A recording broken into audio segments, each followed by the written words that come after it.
Maka apabila terdapat pembantu Bapak Presiden yang tidak menunjukkan kinerja sebagaimana yang diharapkan dalam menjalankan visi dan kebijakan Presiden, maka dengan segala hormat, izinkanlah kami Bapak Presiden untuk menyampaikan teguran politik secara terbuka, konstruktif, konstitusional, tanpa menimbulkan kegaduhan dan dilandasi saling menghormati dalam rapat-rapat alat kelengkapan Dewan DPR RI, sehingga visi misi Bapak Presiden dalam Astacita dapat terlaksana dengan baik.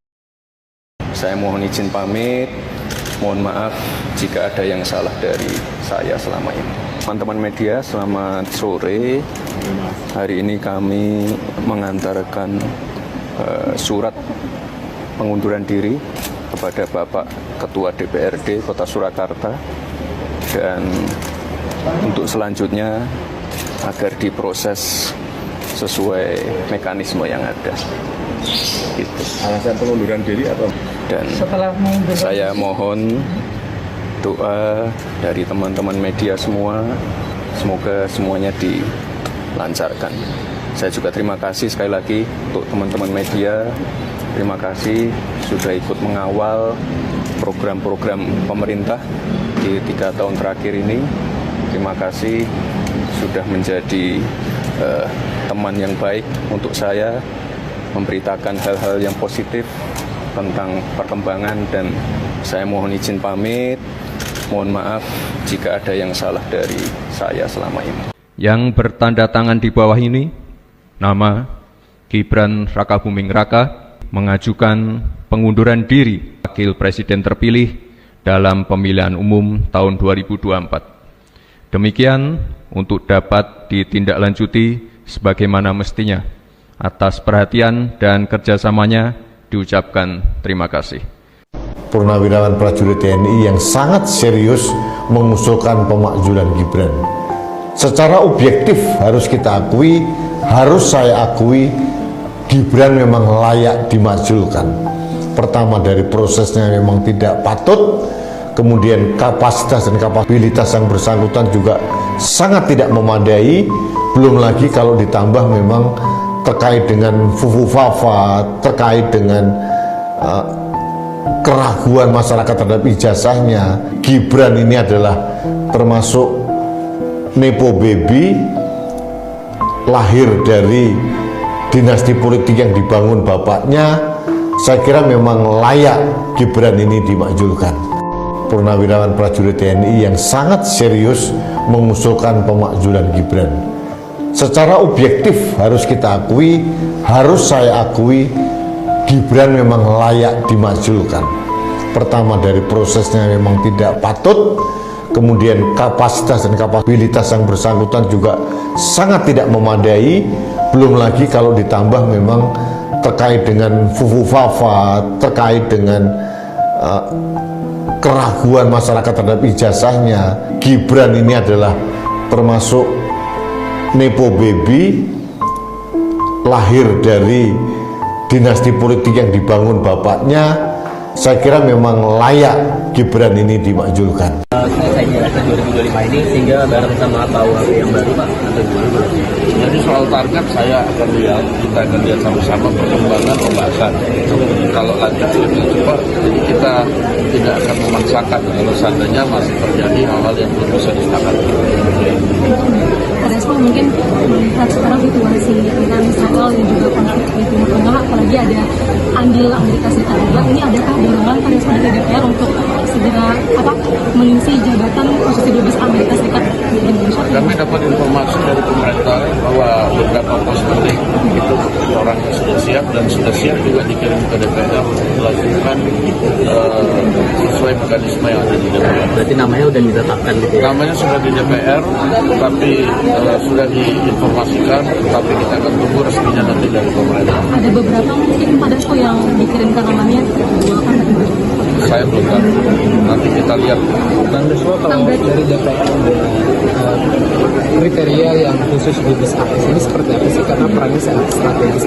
Nah kan Anda tadi bilang bahwa karena peran strategis tentunya ada beberapa tersangka yang nanti akan disampaikan oleh Komisi 1 pada saat fit and proper. Ini dalam waktu dekat atau minggu depan atau beberapa belum tahu? Saya belum tahu karena besok kami baru akan rapim dan bamus setelah masa sidang dimulai. Demikian. Ada legislasi lagi itu soal perampasan aset lagi-lagi nanti juga katanya setelah KUHP selesai bakal berlaku. Iya betul begitu karena aspek-aspek perampasan aset itu kan ada di Undang-Undang Tipikor, TPP, ada di KUHP, ada di KUHP, sehingga kemudian setelah selesai semua, kita akan ambil dari situ bagaimana kemudian satu undang-undang yang menyangkut perampasan aset itu bisa dikompilasi dan kemudian bisa berjalan dengan baik. Termasuk akan merevisi prolegnas yang jangka panjang atau prioritas yang perampasan aset. Kita nanti belum tahu, kita nanti ada masukan dari komisi terkait. Iya. Soal pernyataan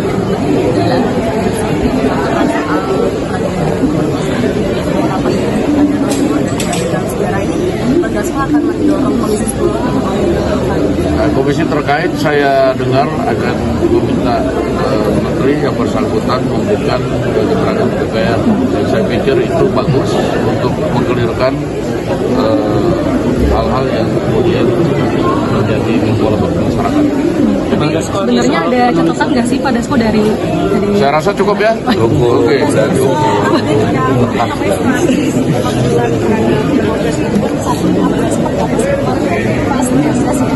Ya, tapi suratnya secara resmi dari Sekretariat Jenderal belum dikirim ke pimpinan. Dan biasanya kalau dikirim itu akan dibahas di Rapim dan Bamus yang sesuai mekanisme yang baru akan dilakukan mungkin besok atau pekan depan. Demikian pada Mungkin nggak sih kalau kayak surat seperti itu masih diklarifikasi. Kenapa? Kenapa tidak tindakan secara resmi? Jadi begini, kami juga mendapat surat dari juga itu kan forum purnawirawan. Dan juga ada beberapa surat yang mengatasnamakan juga purnawirawan. Kan purnawirawan ini kan banyak. Jadi kita mesti sikapi hati-hati dan kita akan kaji dengan cermat sebelum kemudian ada hal yang diambil oleh lembaga Dewan Perwakilan Rakyat. Demikian. Soal penulisan ulang Belum ada statement mengenai konflik Iran dan Israel. Apakah akan ada statement berikutnya atau DPR mendesak? Saya nggak tahu, nanti tanya dengan pemerintah aja. Bang Dasko soal penulisan ulang sejarah menyerah menuai kapan Bang Dasko soal Gila, kalau nanya banyak bayar. penulisan ulang sejarah menuai kritik dari publik karena ini banyak kepentingan dari penguasa begitu.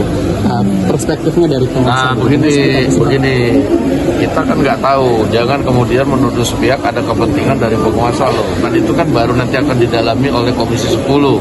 Nah, setelah didalami baru diambil kesimpulan. Jangan diambil kesimpulan sekarang. Nggak boleh begitu. Dari mana? Jadi tetap akan membuka maksudnya. Iya, karena dia udah ambil kesimpulan sendiri, nggak boleh dong gitu loh. Pak Dasko yang tadi dubesas itu kira-kira ada nama itu sebenarnya atau enggak Nggak sih? boleh lah. Dikit apa? Tapi terkenal orangnya. Iya, Saya nggak tahu terkenal. Atau sering beri usulan buat menulis kan. Kalau yang terkenal Ahmad Dhani. Ya, oke ya, makasih ya. Makasih. Selamat datang kembali pengamat krusial, sebuah ruang independen yang secara konsisten berkomitmen untuk membedah, menganalisis, dan mengurai berbagai dinamika hukum politik serta sosial di Indonesia dengan pendekatan yang objektif, rasional, dan berbasis fakta. Bersama saya, narator Anda. Dalam beberapa waktu terakhir, ruang publik kita kembali diguncang oleh sebuah isu yang menyentuh aspek paling mendasar dalam sistem ketatanegaraan kita. Kasus yang bergulir di Pengadilan Negeri Jakarta Pusat ini bukan lagi sekedar polemik administratif biasa yang berada di pinggir berita, melainkan telah bertransformasi menjadi sebuah ujian besar bagi integritas hukum, etika politik, dan transparansi institusi tertinggi negara. Kita sedang membicarakan kelanjutan gugatan perdata terkait dugaan ketidakabsahan ijazah Wakil Presiden Gibran Rakabuming Raka. Mengapa isu ini dikategorikan sebagai sesuatu yang sangat krusial? Jawabannya sederhana namun mendalam. Karena di dalam persidangan ini dipertaruhkan dua variabel besar, yaitu marwah kepemimpinan nasional dan kepercayaan legitimasi masyarakat terhadap proses seleksi pejabat publik di tingkat tertinggi. Hukum tidak harus ditegakkan, tetapi juga harus terlihat ditegakkan tanpa pandang bulu. Mari kita bedah secara cermat kronologi serta fakta-fakta hukum yang berkembang dalam persidangan terbaru. Gugatan perdata ini awalnya dilayangkan oleh seorang warga sipil bernama Subhan.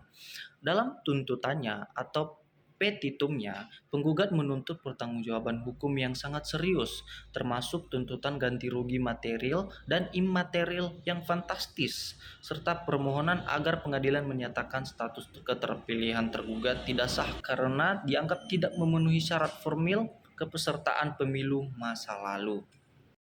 Namun dinamika di ruang sidang mendadak berubah arah dan memicu perdebatan baru ketika perwakilan dari Kejaksaan Agung secara resmi hadir.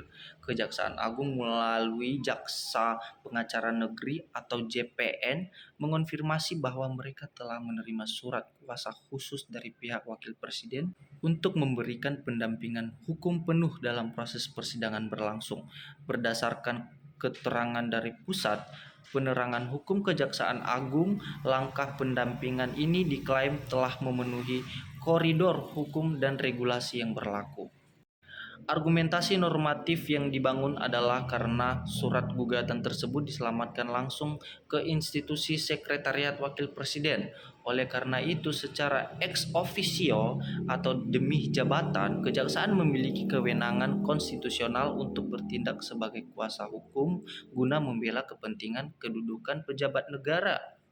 Namun, di sini letak titik krusial yang mengandung perdebatan sengit di kalangan pakar hukum ketatanegaraan.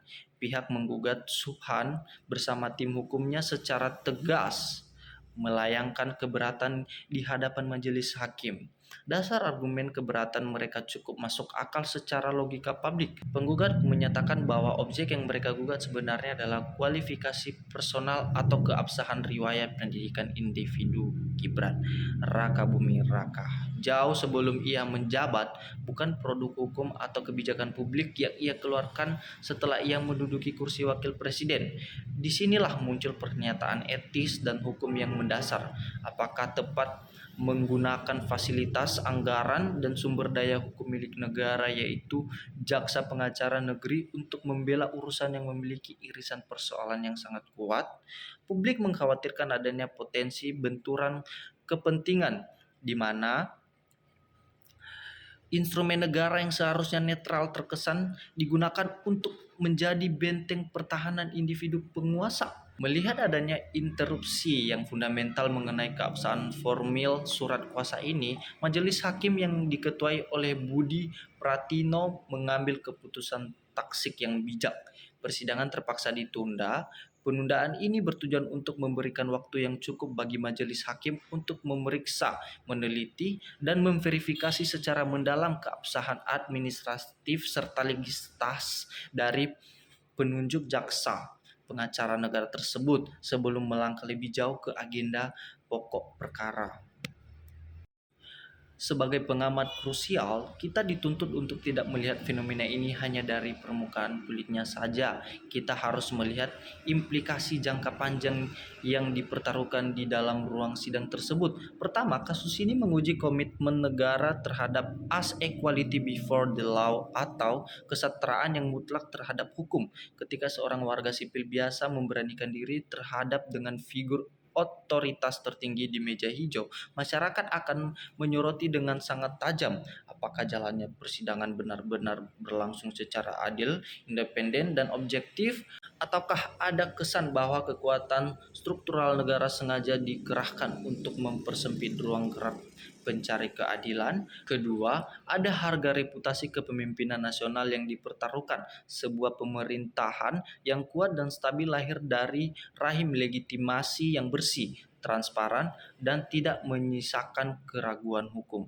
Jika gugatan berskala besar seperti ini tidak diselesaikan secara terbuka dan tuntas, maka spekulasi kecurigaan serta distrust atau ketidakpercayaan publik akan terus menggelinding sebagai bola salju. Hal ini dalam jangka panjang berpotensi mengerus wibawa institusi kepresidenan itu sendiri di mata rakyat maupun di panggung internasional. Pada akhirnya kita harus kembali pada prinsip dasar bahwa hukum harus diposisikan sebagai panglima tertinggi dalam kehidupan bernegara, bukan sebagai alat legitimasi kekuasaan. Sekarang kita akan membaca komentar-komentar dari netizen kita, yaitu yang pertama dari Iwan Bon 19. Apabila UUD perampasan aset dan hukuman mati tidak disahkan DPR, bubarkan saja. Selanjutnya itu dari Umar Daeng Naba. Kirang itu lebih terhormat daripada diturunkan, lebih baik turun sendiri. Yang selanjutnya dari Christian Sukemi. Ngedabrus sakan UU perampasan aset koruptor dimiskinkan. Dan itu dari Rahayuaya. Dia mengatakan, nah gitu dong, mengundurkan diri daripada dilengserkan. Dari Kamas Nurdin, memang lebih baik mundur daripada banyak masalah. Selain itu dari Royan Ahmad, mengundurkan diri itu dari Wapres gitu baru bener-bener. Selanjutnya itu dari Sudaryano Jember. Ini pidato puan pengalihan koruptor yang ada di Indonesia. Nah, selanjutnya dari Tony Ababan, mulu DPR RI tidak bisa dipercaya, bohong lebih banyak. Yang selanjutnya dari Alia, alhamdulillah luar biasa Anda Gibran, semoga sehat walafiat.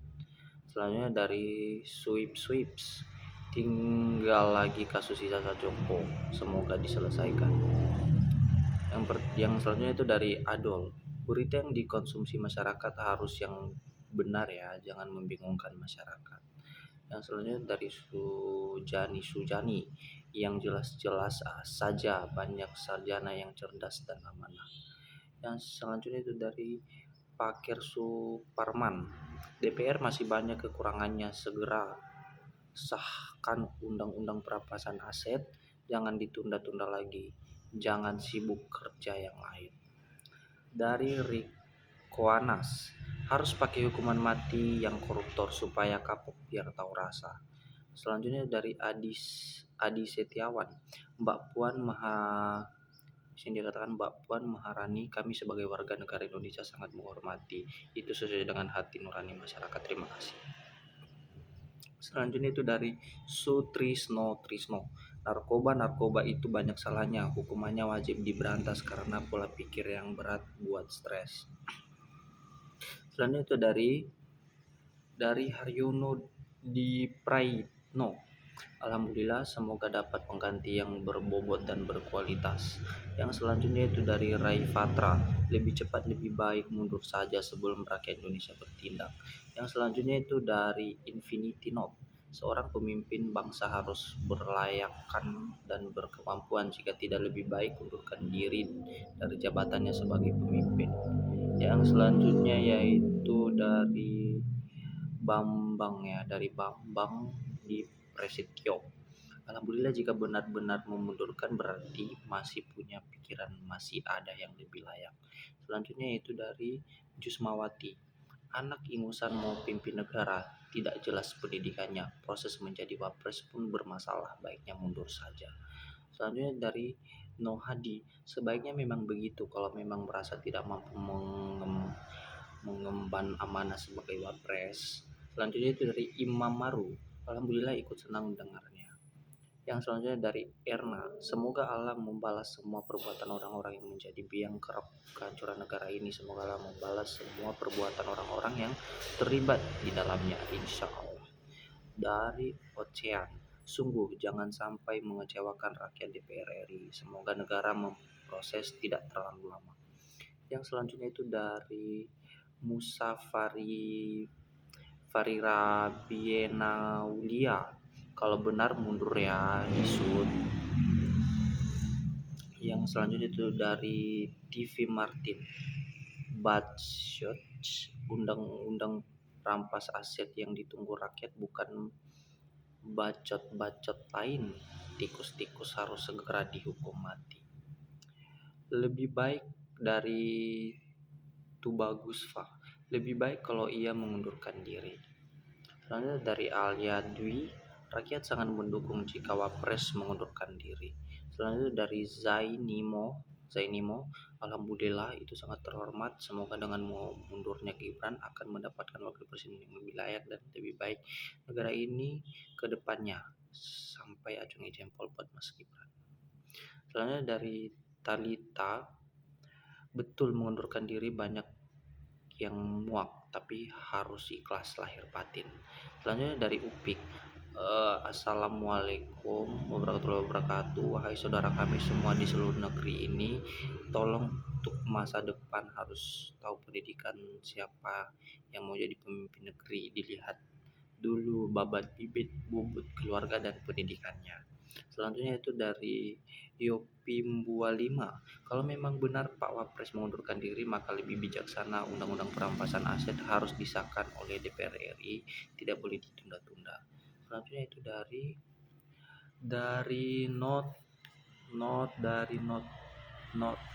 Tonime. Allahu Akbar, akhirnya sadar mengundurkan diri. Yang selanjutnya itu dari Ian Sofia. Alhamdulillah kalau begitu Gibran udah mengundurkan diri ya, alhamdulillah. Selanjutnya dari Hernawanto, Bapak anak 11-12 serba gak jelas. Selanjutnya itu dari Zulset, bila presiden dalam wapres tidak bisa memajukan negara kita, maka sebaiknya mundurlah. Dari Aryan Nur Setiawan, betul, ikut sepakat perampasan aset atau korupsi harus dibasmi dari NKRI. Dari Taufik, oke bapak-bapak, aku sangat bangga kalau wapres mundur. Selanjutnya itu dari Iman Soeparjan, mantap, tepat, bravo Ibu Ketua DPR RI. Mohon otomatis melaksanakan demikian sesuai dengan sumpah jabatan demi rakyat negara, bukan orang per orang and pribadi. Semoga terpenuhi. Dari Baning, DPR yang di Senayan termasuk kita DPR yang merasa dirinya koruptor atau mencuri uang rakyat atau tikus-tikus yang di Senayan supaya mengundurkan diri dan asetnya disita dan dipenjarakan seumur hidup. Selanjutnya yaitu dari Septa, yang benar saja mengundurkan diri, itu pengunduran diri pada waktu wali kota Solo, bukan jadi wapres. Sekarang ini masih menjabat sebagai wapres. Dari Budi, mengundurkan diri lebih terhormat daripada manusia yang tidak tahu diri. Selanjutnya itu dari Karnen Aruna, yang setia mengawal dan mengikuti kegiatan Gibran sampai akhir jabatannya sebagai wakil presiden. Doanya buat Indonesia semakin keadilan untuk anak bangsa. Yang selanjutnya itu dari Ahmad Diamadi, saya mohon secepatnya surat diproses. Yang selanjutnya dari Harjitusado, dah punya modal untuk berusaha lebih baik mundur. Baik, mungkin cukup sekian dari komen-komen netizen. Untuk selanjutnya jangan lupa untuk like video ini, share ke teman-teman kalian, dan juga jangan lupa di subscribe supaya berita-berita selanjutnya yang akan kita bahas dapat teman-teman tahu dan tidak ketinggalan. Terima kasih telah menonton video saya ini. Sampai jumpa di pertemuan selanjutnya. Salam NKRI.